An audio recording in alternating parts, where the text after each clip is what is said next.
Class 10th पिला माने एही क्वेश्चन टी प्रति ध्यान दियो कारण यह तुम परीक्षा रे पढ़िबार यथेष्ट संभावना रही क्वेश्चन टा एमितिका what was Bhopal accident of December 1984 why is it called an industrial accident.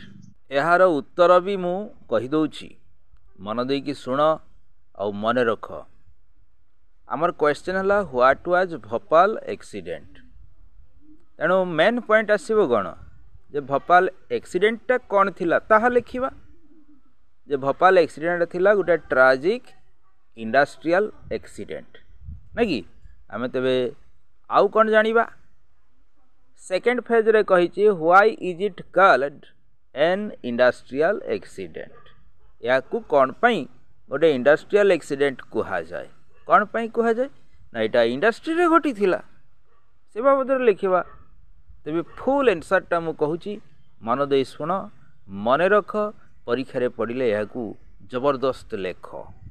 Answer the accident took place at Bhopal in 1984 was a tragic industrial accident. Full stop.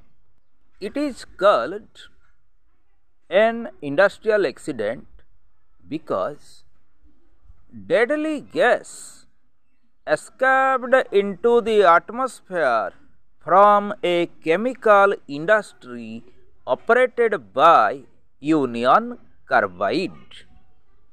Full stop. Released poisonous gas severely affected the atmosphere of the nearby industry. Full stop. Within a moment, more than 4,000 local people were killed by the poisonous gas, and most of the local residents became blind and crippled, affected by the poisonous gas. Full stop. It was really a very tragic industrial accident that no one can forget it. पिला माने आहुरी अनेक question पाइबा को जदि इच्छा थाए तेबे our English tuition channel regular देख संभावित क्वेश्चन आंसर गुड़िकर आलोचना होची शिख मन रख अधिक मार्क रख यही तुमारंक प्रति मोर कामना।